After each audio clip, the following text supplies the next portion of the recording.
직장을 옮기고 계속적으로 제 마음 가운데 불편한 마음 한 가지가 있는데, 그건 뭐냐면 제가 옮긴 고용승계돼서 옮긴 직장에 대해서 치명적인 약점은 제가 옮긴 직장에 대해서 소망이 없다라는 생각이 많이 들었습니다. 그것 때문에 참 불평하고 원망하고 몸부림치고 하나님 앞에서 서 있는 제 모습을 또 발견하게 되었습니다. 말씀을 준비하면서 정말 내 뜻대로 내가 아는 대로 되면 좋겠는데 라는 생각도 많이 들면서도, 중요한 것은 무엇이냐면 하나님이 그 자리에 보내셨고 그 일을 통하여서 하나님께서는 영광 받기를 원하신다는 사실을 알매도 불구하고 저 자신은 여전히 소망이 없어하고 낙심된 마음 가운데 있는 것들을 보게 되어집니다. 때때로 우리도 마찬가지로 뭔가 내 뜻대로 일이 되지 않거나 내 뜻과 맞지 않으면 하나님을 원망하고 또 환경을 불평하고 사람한테 짜증낼 때가 있는 모습들을 발견하게 되어집니다. 그러나 내 뜻대로 세상이 돌아간다면 정말 좋기만 하는 것일까요? 살다 보면 내 뜻대로 되는 경우는 열이면 하나 정도 될까 말까 할 것입니다. 거의 나머지는 내 뜻과는 무관하거나 정반대로 진행되는 경우들이 대부분일 것입니다. 하지만 거기에도 하나님의 뜻이 있다는 것을 오늘 우리는 깨달을 수 있어야만 하겠습니다. 오늘 본문에 등장하는 나아만은 오늘날 시리아에 해당하는 아람의 군대 장관이었습니다. 요즘으로 치면 국방부 장관에 해당하는 고위직의 사람이었습니다. 성경은 그가 오늘 본문 읽었던 5장 1절에 그가 큰 용사였다라고 기록하고 있습니다. 나아만 장군은 전쟁을 승리로 이끌어서 그 능력을 인정받은 사람이었습니다. 위로는 왕의 절대적인 신임을 받았던 사람이고 아래로는 모든 백성에게 존경과 신뢰를 받았던 그런 인물이었습니다. 남부러울 것 없는 소위 성공한 사람이었습니다. 그러나 그에게는 남모르는 심각한 고민 하나가 있었습니다. 우리가 읽었던 열왕기하 5장 1절입니다. 아람 왕의 군대장과 나아만은 그의 주인 앞에서 크고 존귀한 자니 이는 여호와께서 전에 그에게 아람을 구원하게 하셨습니다. 그는 큰 용사이나 나병 환자더라. 개역 개정 성경에 이렇게 기록되어 있지만 다른 공동 번역 성경에 이렇게 기록되어 있습니다. 시리아 왕의 군사령관으로 나아만이라는 사람이 있었는데 그는 왕이 매우 아끼는 큰 인물이었다. 야와께서 나아만을 들어쓰시어 시리아의 승리를 안겨주셨던 것입니다. 그러나 그는 나병 환자였다. 이처럼 나아만 장군은 모든 것을 다 갖춘 소위 성공한 사람이었지만 그를 묘사하는 문장 끝에 붙어있는 접속사 그러나 로 이어지는 이 짧은 마지막 한 문장이 그의 성공적인 그 앞에 있는 성공적인 모든 삶들을 다 망가뜨려 놓고 있는 것을 보게 되어집니다. 멋진 갑옷에 아름다운 투구를 쓰고 행차하며 모든 사람이 그 앞에 머리를 조아렸던 그런 모습이 연출되는 상황과는 달리 갑옷으로 쌓여있는 나아만 장군의 몸은 나병으로 썩어가고 있었기 때문에 속은 고통 속에 쌓여 있었을 것입니다. 안과 밖의 사정이 전혀 다른 이중적인 모습을 우리는 발견하게 되어집니다. 그런데 이런 모습이 오늘 이 시대를 살아가고 있는 우리 현대인들의 모습이라고 저는 생각합니다. 오늘날 우리는 행복한 가정의 가장으로, 아내와 엄마로, 번듯한 직장인으로 저마다 그럴듯한 모습으로 멀쩡하게 살아가고 있는 것 같지만 우리 내면 깊숙한 곳에서는 누구에게도 말할 수 없는 깊은 고민과 고통과 고뇌가 있지 않겠습니까? 요즘 빈번하게 들려오는 소식이 연예인이나 정재계 유명 인사들의 자살 소식 아니겠습니까? 그들은 누가 봐도 화려한 삶을 살아가던 성공한 사람들임에 틀림이 없습니다. 그런 그들이 그토록 화려한 인생을 접어두고 왜 자살이라는 극단적인 선택을 했는지 오늘 우리는 그 이유를 다 알지는 못합니다. 그러나 한 가지 확실한 것이 있습니다. 그들의 겉모습이 다는 아니라는 것입니다. 아무리 화려했을지라도 그 화려함 이면에는 나아만 장군같이 누구에게도 말할 수 없는 깊은 고뇌와 아픔이 있었을 것이라는 사실입니다. 그리고 또 한 가지 확실한 것이 있습니다. 지금 이 땅을 살아가는 대부분의 현대인들의 경중의 차이는 있을지는 모르겠지만 누구나 비슷한 상황 속에 놓여 있다라는 것입니다. 겉으로 보이는 게 전부가 아니라 그 내면을 들여다보면 누구에게도 말할 수 없는 상한 마음과 깊은 고민이 있다라는 것입니다. 이 땅을 사는 모든 인생들은 너나 할 것 없이 누구나 나아만 장군같이 그렇게 살아가고 그렇게 가져가고 있었던, 그러나 이 불행한 꼬리표를 하나씩은 다 달고서 살아가는 것 같습니다. 남들이 보기에 아무리 모든 것을 다 갖추고 부러울 것이 없는 사람도 예외는 아닌 것 같습니다. 그렇다면 우리는 왜 우리 인생을 망쳐놓는 것처럼 보이는 그러나의 꼬리표를 평생 달고 살아가야만 하는 것입니까? 성경은 그 이유에 대해서 단호하게 말씀하고 있습니다.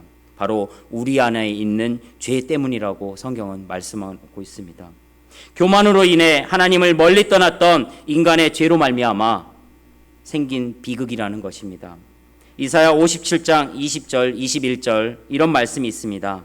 그러나 악인은 평온함을 얻지 못하고 그 물이 진흙과 더러운 것을 늘 솟구쳐내는 요동하는 바다와 같으니라. 내 하나님의 말씀에 악인에게는 평강이 없다 하셨느니라. 아무리 화려한 껍데기로 둘러싸여 살아간다 할지라도, 아무리 그럴듯한 갑옷과 투구와 온몸을 휘감고 살아간다고 할지라도 그 내면에 흐르는 영적 나병 환자로서의 문제를 해결하지 않는다면 우리는 결단코 이 땅에서 본질적인 행복을 누릴 수 없는 줄로 믿습니다. 이것이 바로 성경이 진단하고 있는 인간관입니다. 그러나 다른 한편으로 우리 인생에 찾아오는 고통, 고난, 부정적인 측면만 있는 것은 아닙니다. 하나님이 우리 인생의 고통을 허용하실 때에는 이유가 있는 것입니다. 나아만 장군에게 내면 깊은 고민과 살이 썩어져가는 아픔이 있었기에 그가 하나님의 능력을 체험하고자 스스로 이스라엘 땅으로 갈 수 있었던 것 아니겠습니까? 그에게 내면 깊은 곳에 고민과 살이 썩어져가는 아픔이 없었다면 스스로 이스라엘 땅으로 갔을 리 만무합니다. 이와 같이 때로는 고통이 우리에게 축복이 될 수 있습니다. 물론 모든 사람의 고통이 다 축복이 되는 것은 아닐 것입니다. 그렇다면 우리의 고통이 축복이 되려면, 그래서 진정한 삶의 행복을 회복하면서 살아가기 위해서는 무엇을 어떻게 하면서 살아가야 하겠습니까? 오늘 본문 나아만 장군의 경우를 통해서 오늘 나의 모습을 정직하게 영적으로 살펴볼 수 있는 귀중하고 복된 시간 될 수 있기를 주님의 이름으로 간절히 소망합니다. 진정한 삶의 행복을 회복하기 위해 오늘 우리는 무엇을 해야 합니까? 첫 번째, 변화에 대한 기대감, 소망을 품을 수 있어야만 합니다. 오늘 우리 삶에 저주처럼 따라다니는 그러나의 꼬리표가 그럼에도 불구하고 의 꼬리표로 바뀌기 위해서는 먼저 오늘 나의 변화에 대한 기대감, 소망이 있어야 할 줄로 믿습니다. 나병으로 남모를 고민에 빠져 있었던 나아만 장군에게 어느 날 갑자기 그 인생의 터닝 포인트가 이루어지는 계기가 있었습니다. 앞에 우리가 읽지는 않았지만 예전에 이스라엘과의 전쟁 중에 포로로 잡혀온 나이 어린 소녀 하나가 있었습니다. 그래서 나아만의 집에 하녀로 있게 되었는데 그 소녀가 주인의 병을 안타까워하면서 이런 말을 하는 것이었습니다. 사마리아에 제가 믿는 하나님을 섬기는 선지자가 한 분 계십니다. 우리 주인님이 그 선지자를 꼭 만나시기만 해도 좋겠습니다. 그분이라면 꼭 주인의 나병을 쉽게 고쳐줄 수 있을 것입니다. 거두절미하고 결과를 말씀드리면 그 보잘것없어 보이는 여종의 권면 하나가, 그 말 한마디가 나아만 장군의 치명적인 문제였던 육신의 질병을 고침받는 실마리를 제공해 주고 있었습니다. 하나님은 오늘 우리 모두에게 변화의 계기를 마련해 주기를 간절히 바라고 계시는 줄로 믿으시기를 간절히 바랍니다. 어쩌면 바로 예배를 드리고 있는 지금 이 순간이 오늘 우리 인생의 터닝 포인트가 일어나는 놀라운 변화의 출발점이 될지도 모르겠습니다. 그 변화를 기대하시기를 주님의 이름으로 간절히 소망합니다. 코로나19가 작년 12월 말에 발생해서 포스트 코로나 시대 이렇게 일컫습니다. 이 시대를 우리는 살아가고 있습니다. 교회들의 상황은 어떠합니까? 가능하다면 모두가 코로나 이전 상황으로 돌아가려 할 것입니다. 교회뿐만 아니라 가능하다면 모두가 다 코로나 이전 상황으로 돌아가려는 마음들이 있을 것입니다. 그러나 이전 상황으로 돌아갈 수 없다면 이참에 새로운 길로 우리는 가야 할 것입니다. 이전의 일상으로 돌아가고 싶지만 갈 수가 없어서 새로운 모색을 하자는 것이 아니라 코로나 이전으로 돌아가지 않기 위해서 새로운 모색을 하면 좋겠다라는 생각을 해봅니다. 기왕에 이렇게 된 김에 우리가 세상과의 연대감을 높이고 성실성을 발휘하면 어떻겠습니까? 먼저 나서서 교회 예배를 중지하고 개인 방역을 성실히 이행하여서 세상과의 연대감을 높이면 어떻게 생각하십니까? 그 대신 각 가정에서 온라인 예배를 잘 드릴 수 있도록 더 열심히 도와야 할 것입니다. 우리 교회도 온라인 예배로 지금 이 시간 드려지고 있습니다. 또 이참에 가정이 교회가 되도록 목회자들이 더 열심히 도우면 좋겠다는 생각을 해봅니다. 부모들이 예배를 인도할 수 있도록 설교문도 준비해주고 정 안 되면 각 가정별로 예배 드리는 시간을 다르게 하여 모든 가정 예배에 사역자들이 온라인으로 함께 참석해서 설교 말씀을 나누는 그런 수고와 그런 성실함을 보여주면 어떨까 그런 생각도 해봅니다. 물론 우리는 소규모의 교회이기 때문에 대형교회에 해당하는 모습일지도 모르겠습니다. 지금 정부가 예배를 중지한 것이 종교 침해냐 아니냐를 논하는 것은 의미가 없다라는 생각을 해봅니다. 어차피 코로나가 더 확산되면 우리는 아예 모일 수 없기 때문입니다. 온라인으로 예배를 드릴 수 있게 된 기술의 발전을 교회가 적극적으로 수용하면 어떨까 그런 생각도 해봅니다. 그래서 또 우리 정진호 목사님 핸드폰도 바꾸고 이렇게 유튜브로 또 온라인으로 이런 아이디어를 또 받습니다. 예배 중지와 관련해서 쓸데없는 논쟁을 하는 시간에 유튜브에 더 창조적인 내용을 올려서 유튜브 매니아들인 중년층 성도들이 말씀으로 성장하게 하면 어떨까 이런 생각도 해봅니다. 3박 4일 동안 밥도 안 먹고 게임만 해도 핸드폰만 들여다봐도 전혀 지루하지 않는 젊은이들에게 3박 4일 들여다봐도 지루하지 않을 성경 게임 프로그램이나 온라인 선교 프로그램을 만들 수는 없을까 이런 생각도 해봅니다. 교회 안에 온갖 세상 기술을 가진 사람들이 다 모여 있는데 그들을 왜 사용하지 않는지 모르겠습니다. 자원이 있는 교회들이 대형 교회들이 자원이 있는 교회들이 좀 더 많이 이런 프로그램들이나 이런 것들을 만들어서 그런 인력을 동원할 수 없는 교회들을 지원하고 도울 수 있으면 더 좋지 않을까 이런 생각도 해봅니다. 피터 드러그가 이런 말을 했습니다. 미래를 예견하는 최선의 길은 미래를 창조하는 것이다. 상황만 탓하기보다는 오늘 우리 마음 가운데 기대하는 마음에 하나님의 뜻대로 반드시 은혜를 부어주실 줄 믿습니다.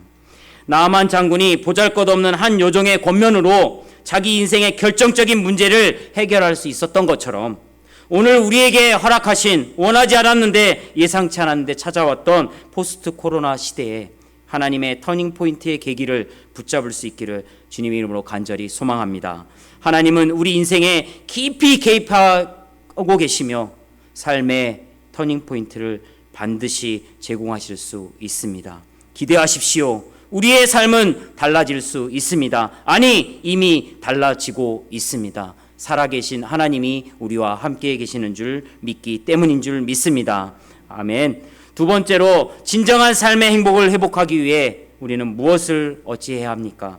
두 번째로 고정관념을 내려놓아야 합니다. 진정으로 우리가 변화를 기대한다면 지금까지 가지고 있었던 고정관념을 내려놓는 것이 반드시 필요합니다. 그릇에 채워야 한다면 이미 채워져 있는 것들을 쏟아야 새로운 것들로 채울 수 있는 것과 마찬가지일 것입니다.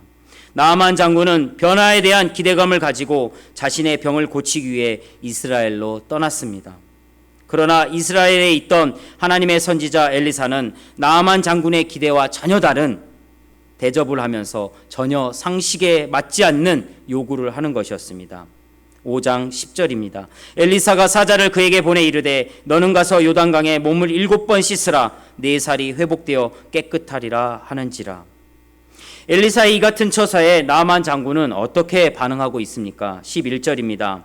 나아만이 노하여 물러가며 이르되 내 생각에는 그가 내게로 나와서 그의 하나님 여호와 이름을 부르고 그의 손을 그 부위 위에 흔들어 나병을 고칠까 하였도다.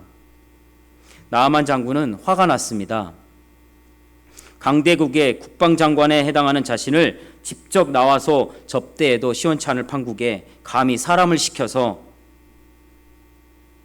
그것도 더럽고 탁한 요단강 강물에 7번 물을 씻으라는 황당한 요구만 하고 있으니 가만히 있을 수 없었습니다. 아람에는 물이 없어서 여기까지 왔나 싶은 생각할수록 화가 났던 모양입니다. 나만 장군이 진짜로 화가 난 이유가 무엇입니까? 상대방이 내 생각과 다른 처신을 했기 때문에 화가 난 것입니다. 그것이 우리가 읽었던 5장 11절에 내 생각에는 그가 내게로 와서 그의 하나님 여호와의 이름을 부르고 그의 손을 내 아픈 상처 나병 위에 기도하고 그래서 나병을 고칠까 이렇게 기도했는데 나만 장군의 생각, 내 생각은 그런데 분명 당연히 자기의 배경과 위치를 바탕으로 한 경험에서 나온 생각이었을 것입니다. 그런데 자기가 기대했던 기대와는 다르게 뭔가 맞지 않는 일이 벌어졌기 때문에 화가 난 것입니다. 그런데 하나님은 참 이상하십니다. 나만이 쉽게 받아들일 수 있도록 합리적이고 상식적인 처치를 해주면 좋을 텐데 왜 굳이 그것도 깨끗한 물도 아니고 그렇다고 무슨 산산물이라도 섞은 물도 아니고 왜 굳이 그런 탁하고 더럽게만 보이는 요단 강물에 몸을 7번 씻으라는 이해하기 힘든 요구만 하셨던 것입니까? 나만의 기대처럼 환부를 만져주시거나 표적을 보여주시거나 했으면 일이 얼마나 쉬웠겠습니까? 그런데 그렇게 하지 않으셨습니다. 왜 하나님이 이렇게 하신 것입니까? 하나님이 아니면 안 되는 방식으로 치유와 회복을 허락하고자 하셨기 때문이라고 생각합니다. 하나님이 아니면 안 되는 방식. 그래서 자기의 고정관념을 내려놓고 하나님만 행하실 수 있는 하나님의 방법으로 하나님을 경험하게 되기를 간절히 바라셨던 것입니다. 약을 처방해 주는 것은 인간도 할 수 있습니다. 그러나 평범한 강물에 몸을 7번 씻어 낫게 되는 일은 누가 할 수 있습니까? 오직 하나님만 하실 수 있는 기적인 줄로 믿습니다. 어떠한 상황에서도 합력하여 선을 이루시는 하나님의 열심을 통해 내 생각으로 가득한 오늘 나의 생각도 하나님의 생각으로 전폭적으로 바뀔 수 있게 되기를 주님의 이름으로 간절히 바랍니다. 이사야 55장 8절 9절 말씀입니다. 이는 내 생각이니 너희의 생각과 다르며 내 길은 너희의 길과 다름이니라. 여호와의 말씀이니라. 이는 하늘이 땅보다 높음 같이 내 길은 너희의 길보다 높으며 내 생각은 너희의 생각보다 높음이니라. 고린도전서 1장 25절 말씀도 함께 읽어드리겠습니다. 하나님의 미련한 것이 사람보다 지혜 있고 하나님의 약한 것이 사람보다 강하니라. 아멘. 한계가 분명한 인간 세계에 갇혀 사는 우리가 알량한 경험과 지식으로 온 우주의 주인 되시는 하나님의 생각을 거부하는 모순이 오늘 우리에게 있지는 않습니까? 그렇다면 오늘 우리가 내 생각을 내려놓고 하나님의 생각을 받아들이기 시작할 때 그때 여호와 하나님의 크신 능력이 내 인생에 전폭적으로 개입되기 시작할 줄 믿습니다. 어느 교회 특별 새벽 기도에 있었던 일입니다. 한 아기 엄마가 새벽 기도회 때 있었던 일을 은혜가 되어서 교회 홈페이지에 올려놓게 되었습니다. 내용은 이렇습니다. 갓돌 지난 아기를 데리고 잠옷실에서 새벽에 예배를 드리고 있었는데 예배 중에 예배 집중하다 보니까 아기 혼자 이제 놀고 있었는데 엎치락 뒤치락 하다니 갑자기 어떻게 하다 보니까 팔이 쑥 빠져버린 것이었습니다. 갑작스레 벌어진 일에 아기 엄마는 너무나도 당황해서 얼른 아기를 안고 응급실로 뛰어가겠다라는 생각밖에 없었다고 합니다. 그러다 순간적으로 이런 생각을 해봤다고 합니다. 그래도 우리가 대형교회고 사람들이 많이 모이는데 여기에 의사 한 명이 없을까라는 생각이 들어서 담당 목사님에게 혹시 예배에 참석한 의사 선생님이 계시면 모셔와 달라고, 우리 애가 팔이 빠졌다고 급히 모셔와 달라고 요청을 드렸다고 합니다. 그래서 그날 예배드리고 있었던 의사 한 분이 계셨는데 하필이면 그분이 피부과 의사였다고 합니다. 아기가 팔이 빠져서 난리인데 피부과 의사를 데려왔으니 얼마나 황당할 노릇입니까? 그런데 더 황당한 일이 벌어졌습니다. 그 피부과 의사가 아기 팔을 이렇게 저렇게 만지더니 빠진 팔을 쑥 끼워준 것입니다. 방금까지 아프다고 울고 불고 난리치던 아기는 아픔이 가시자 곧 새근새근 잠이 들고 말았습니다. 그런 일을 겪은 아기 엄마가 집에 돌아가서 자기가 이런 은혜를 경험했다고 하면서 너무 감동이 되어서 교회 홈페이지에다가 이제 글을 남기게 된 것입니다. 피부과 의사이긴 해도 의사가 팔 빠진 아기 고쳐준 것이 뭐 그렇게 신기한 일입니까? 그럴 수 있지 않습니까? 그런데 진짜 신기하고 황당한 일은 그 이후에 일어났다고 합니다. 아기 엄마가 홈페이지에 글을 올린 다음 몇 시간이 지나서 그 아기의 팔을 고쳤던 피부과 의사의 글이 올라온 것입니다. 내용은 이렇습니다. 이 글을 올릴까 말까 고민하다가 제가 더 은혜가 되어서 글을 남겨야만 돼서 글을 남깁니다. 사실 2주쯤에 한 어머니가 팔이 빠져서 우는 아기를 데리고 우리 교회 행사에 왔는데 저에게 다가오는 꿈을 2번이나 꾸게 되었다고 합니다.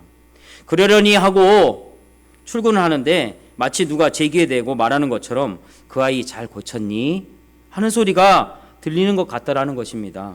그래서 너무 이상해서 학생 때 보던 정형외과 피부과 의사였지만 정형외과 책도 찾아보고 정형외과 의사 친구에게 물어봐서 팔이 빠졌을 때 어떻게 할 수 있는지 치료법도 물어보고 그렇게 알아놓고 있었다고 합니다. 그런데 오늘 마침 이런 일이 생기게 되었다라는 것입니다. 할렐루야. 참 좋으신 하나님이십니다. 오늘 우리의 하나님은 어떻게든 하나님이 하시고자 하신다면 예비하시는 분이 맞으시는 줄 믿습니다. 정말 신기한 일 아닙니까? 하나님이 직접 개입하지 않으셨다면 결코 있을 수 없는 일이 일어났을 것입니다. 왜 이런 일이 일어났습니까? 그것도 예배 중에 말입니다. 무엇입니까? 하나님의 생각은 우리의 생각을 넘어선다는 사실을 보여주고자 하셨기 때문이 아니겠습니까? 오늘 우리는 나의 경험과 사고의 범위만큼만 마음을 열고 그 이상은 열지 않으려고 하는 고집과 아집이 우리 안에 있는 것을 보게 되어집니다. 놀라운 하나님의 역사와 능력이 우리의 삶 속에 일어나지 않는다는 것, 바로 그 앞에 있는 전제 조건, 내 경험과 내 사고의 범위만큼만 마음을 열고 있기 때문에 일어나지 않죠. 일어나지 않는 그 사실을 알고 철저하게 정직하게 하나님 앞에 인정할 수 있기를 간절히 바랍니다. 경직된 내 생각을 내려놓고 하나님의 생각을 받아들이면 그 순간부터 내가 할 수 없는 놀라운 일들이 내 삶 속에 일어나기 시작할 줄 믿으시기를 간절히 바랍니다. 혹시 지금도 내 생각과 의식 세계가 너무 강해서 하나님의 생각을 받아들이기 어려운 분이 있다면 지금 그 고정관념이 깨지는 완전히 박살나는 은혜가 있기를 주님의 이름으로 간절히 소망합니다. 그리하여 지금까지 경험하지 못했던 하나님의 놀라운 일들을 삶 속에서 믿음으로 경험하게 되시기를 간절히 바랍니다. 그래서 오늘 우리 모두는 나의 실체, 나의 모습 볼 줄 아는 자각이 있기를 간절히 바랍니다. 화려한 갑옷이 주변 사람들의 찬사가 내 실체를 말해주는 것이 아니기 때문입니다. 오늘 우리가 입고 있는 두꺼운 갑옷 내면에는 영적 나병으로 신음하고 있는 내 자신이 있음을 오늘 이 예배를 통하여 정직하게 고백하며 하나님의 치유의 손길을 바라며 나아갈 수 있기를 간절히 소망합니다. 그리고 나아가 이제는 두꺼운 갑옷, 영적 나병으로 신음하고 있는 갑옷, 이것 대신에 나아가서 하나님의 전신갑주를 입을 수 있기를 간절히 소망합니다. 하나님의 전신갑주를 입어 살길 원한다면 무엇을 해야 되겠습니까? 나만의 갑옷을 반드시 벗어야만 합니다. 그래야 요단강에서 진실한 하나님의 은혜를 사모할 수 있을 것입니다. 자기 치부를 감추는 나만의 갑옷뿐만 아니라 허위이식 겉만 번지르했던 사울의 갑옷도 덩치 자체가 위협적인 데다가 어마어마한 갑옷으로 치장했던 골리앗의 갑옷도 우리는 오늘 벗어 던질 수 있기를 주님의 이름으로 간절히 부탁드립니다. 어린 다윗이 입었을 때 우스꽝스러웠던 사울의 갑옷, 던져버리지 않았습니까? 왜 그랬습니까? 오직 만군의 여호와 하나님의 이름으로 나아가기 위함 아니었습니까? 오늘 이것을 믿고 오늘 내가 입었을 때 우스꽝스러웠던 갑옷이 있다면 과감히 던져버릴 수 있는 은혜가 오늘 이 예배 자리에서 시작될 수 있기를 주님의 이름으로 간절히 부탁드립니다. 오늘 우리는 저마다 전쟁 중에 있습니다. 승리하기 위해서는 준비해야 할 것입니다. 강한 군사도 되어야 합니다. 그러나 강한 군사가 영적으로 무장되어야 하는데 바로 하나님의 전신갑주를 입어야만 될 줄로 믿습니다. 하나님의 전신갑주를 입는다는 것은 무엇입니까? 힘의 근원이 어디에서 나온지 안다는 것입니다. 그래서 하나님의 전신갑주를 입겠다라고 고백하는 것입니다. 또한 하나님의 전신갑주를 입겠다고 하는 것은 내가 싸워야 할 대상을 정확히 알고 있기에 힘의 근원이 필요한 것이고 하나님의 도움이 필요한 것이기에 마귀의 관계를 능히 대적하기 위해서 오늘 우리는 날마다 하나님의 전신갑주를 입고 살아가기를 주님의 이름으로 간절히 부탁드립니다. 날마다 우리를 속이고 넘어뜨리는 음모 속에 놀아나지 않도록 붙잡아야 할 것을, 오늘 꼭 붙잡아야 할 것을 주목하시기를 주님의 이름으로 간절히 부탁드립니다. 말씀을 맺도록 하겠습니다. 최근에 출판된 이재갑 강영구 교수가 쓴 우리는 바이러스와 살아간다라는 책이 있습니다. 그 책 내용에 이렇게 기록되어 있습니다. 2019년 12월 31일에 중국이 WHO에 바이러스의 존재를 알렸습니다. 예상치 못한 코로나19가 우리를 공격해 왔습니다. 예측은 불가능했습니다. 자연은 사람의 예상대로 돌아가지 않았습니다. 인간이 얼마나 자연에 겸손해야 하는지를 배울 수 있게 되었습니다. 우리가 당연시하면서 예면해 왔던 것들을 이 기회에 돌아보고 개선할 수 있으면 좋겠습니다. 자연을 누가 만들었습니까? 천지만물을 하나님이 창조하셨습니다. 우리는 당연시하면서 외면하면서 살아왔던 것들 앞에 우리는 겸손하게 나아가야 할 것입니다. 코로나19는 하나님께서 오늘 우리의 밑바닥을 드러내신 사건이라고 생각합니다. 각종 포장이 되어 있고 갑옷을 걸쳐 입고 있었던 저와 한국교회와 여러 상황들 가운데 적나라하게 드러내셨습니다. 하나님은 주저하지 않으셨습니다. 어떻게 보면 잔인하다고 생각할 수도 있겠지만 위기가 기회라고 여기에 저기에 하나님의 뜻이 있고 소망이 있는 줄로 믿으시기를 간절히 소망합니다. 고린도 후서 7장 10절 11절 말씀입니다. 하나님의 뜻대로 하는 근심은 후회할 것이 없는 구원에 이르게 하는 회개를 이루는 것이요 세상 근심은 사망을 이루는 것이니라. 보라, 하나님의 뜻대로 하게 된 이 근심이 너희로 얼마나 간절하게 하며 얼마나 변증하게 하며 얼마나 분하게 하며 얼마나 두렵게 하며 얼마나 사모하게 하며 얼마나 열심 있게 하며 얼마나 벌하게 하였는가. 너희가 그 일에 대하여 일체 너희 자신의 깨끗함을 나타내었느니라. 아멘. 오늘 우리는 번듯한 육신을 가지고 살아가고 있지만 번제함으로 말미암아 하나님과 관계가 단절된 우리 내면의 영혼은 목말라 하고 있습니다.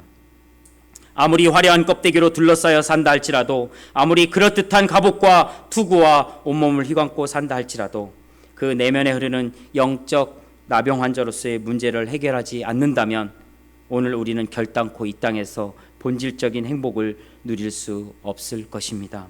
그 처절한 내면 세계를 정직하게 고백하고 드러냄으로써 어떤 인생도 하나님 없이는 행복할 수 없다는 짧은 진리가 우리 내면 중심에 메아리치게 되기를 주님의 이름으로 간절히 소망합니다. 그래서 각자의 실체 앞에, 내 모습 앞에, 연약한 내 모습 앞에 낙심하기보다는 이제는 하나님의 뜻대로 하는 근심으로 소망과 기대를 붙잡을 수 있기를 간절히 바랍니다. 소망과 기대를 붙잡기 위해 세상 근심, 고정관념, 나의 생각을 과감히 내려놓기를 간절히 바랍니다. 이렇게 하나님의 생각으로 바꾸는 은혜가 풍성하게 넘쳐날 수 있기를 간절히 소망합니다. 그리하여 단단한 내 생각이 깨지고 하나님의 생각으로 재무장되는 은혜 속에 오늘부터라도 주님과 행복한 동행이 있기를 주님의 이름으로 축복해 드립니다.